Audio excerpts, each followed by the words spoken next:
بسم اللہ الرحمن الرحیم۔ السلام علیکم ورحمۃ اللہ وبرکاتہ۔ میں خاور ظہور چوہان ایڈوکیٹ ہائی کورٹ آپ کی خدمت میں حاضر ہوں۔ آج کے ہمارے پروگرام کا ٹاپک ہے کہ بیوی کو حق مہر میں ملنے والی جائیداد کی قانونی و شرعی حیثیت اور جائیداد کے حصول کا طریقہ۔ اپنے پروگرام کے آغاز سے پہلے میں آپ سے ریکویسٹ کروں گا کہ اگر آپ نے ہمارا یہ چینل اگر ابھی تک سبسکرائب نہیں کیا تو کائنڈلی اس کو سبسکرائب کریں، بیل آئیکن کو ٹچ کریں تاکہ ہمارے نوٹیفیکیشنز آپ کے پاس ریگولر آتے رہیں، اور ویڈیو کا اینڈ تک ضرور دیکھیے، اس کو لائک بھی کریں اور آگے شیئر بھی کیجیے گا۔ تو اب ہم اپنے پروگرام کا باقاعدہ طور پہ آغاز کرتے ہیں۔ دوستو، جو یہ حق مہر ہوتا ہے، حق مہر نکاح کا ایک بدل ہے۔ حق مہر میں روپیہ پیسہ بھی دیا جا سکتا ہے، زیور بھی دیا جا سکتا ہے، اور زمین جائیداد بھی دی جا سکتی ہے۔ شرعی طور پہ تو یہ حکم ہے کہ حق مہر کم سے کم ہونا چاہیے، لیکن بہرحال زیادہ بھی دے دیا جائے تو کوئی ممانعت نہیں ہوتی۔ تو اب دیکھنا یہ ہے کہ کچھ لوگ حق مہر کے طور پہ نکاح نامے میں زمین جائیداد بیوی کے نام لکھ دیتے ہیں، تو اس کی شرعی اور قانونی حیثیت کیا ہے؟ تو اس کی شرعی اور قانونی حیثیت یہ ہے کہ جس طرح آپ نے روپیہ پیسہ یا زیور بیوی کو حق مہر میں دے دیا تو بیوی اس کی مالک بن جاتی ہے۔ سیم اسی طرح جب حق مہر میں شوہر بیوی کے نام کوئی جائیداد لکھ دے گا تو بیوی اسی ٹائم اس جائیداد کی مالکہ بن جاتی ہے کہ جب وہ نکاح نامہ نکاح رجسٹرار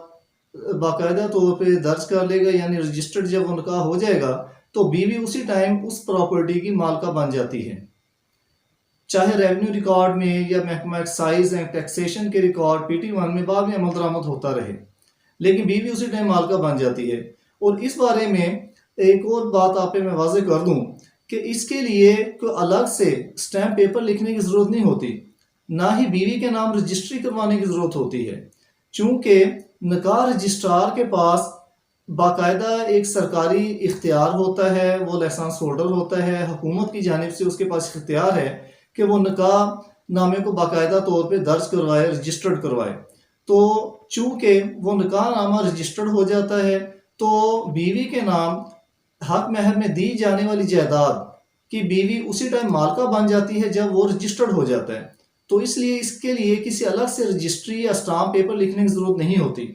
اب سوال یہ پیدا ہوتا ہے کہ جب بیوی کے نام جائیداد لکھ دی گئی، قانوناً شرعاً وہ مالکہ بن گئی، اب ریونیو ریکارڈ میں یعنی جمع بندی ہے یا انتقال میں،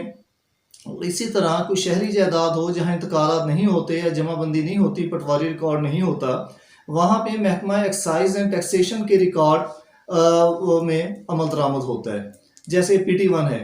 PT-1 میں اس کا عمل درآمد ہوگا،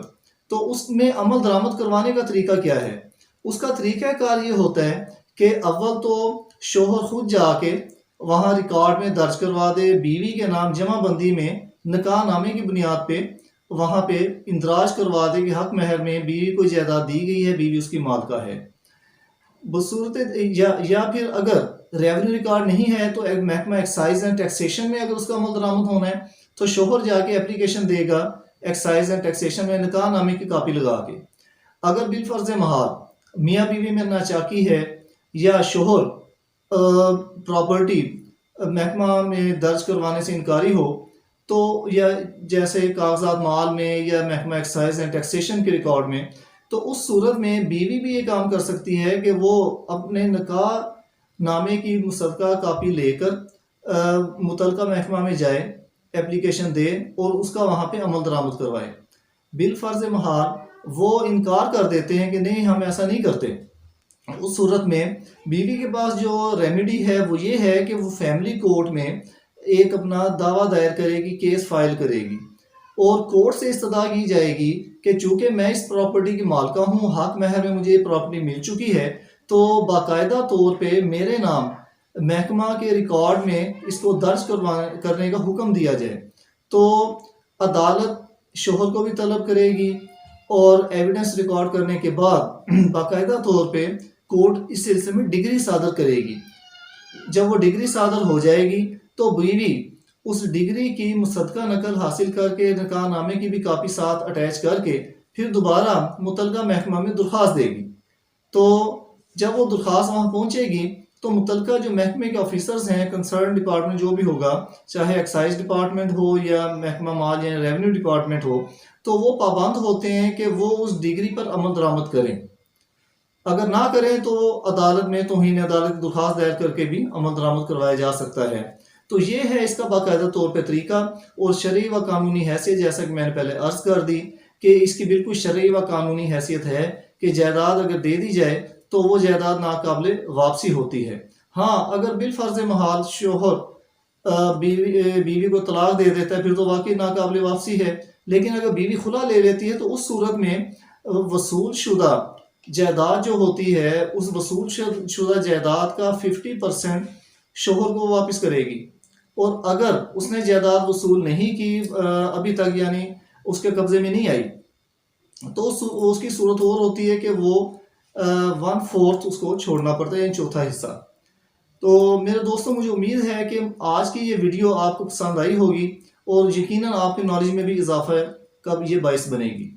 تو اس بارے میں اگر آپ کو کوئی ابہام ہو، کوئی بات پوچھنا چاہیں تو پلیز آپ کومنٹس میں اپنا سوال ضرور سینڈ کیجئے، اور میں کوشش کروں گا کہ آپ کے سوالات کا جواب دوں اور آپ کو مطمئن کرنے کی کوشش کروں۔ تو میری آئندہ آنے والی ویڈیو تک آپ اپنے اور اپنے پیاروں کا خیال رکھیے۔ تب تک کے لیے اللہ حافظ۔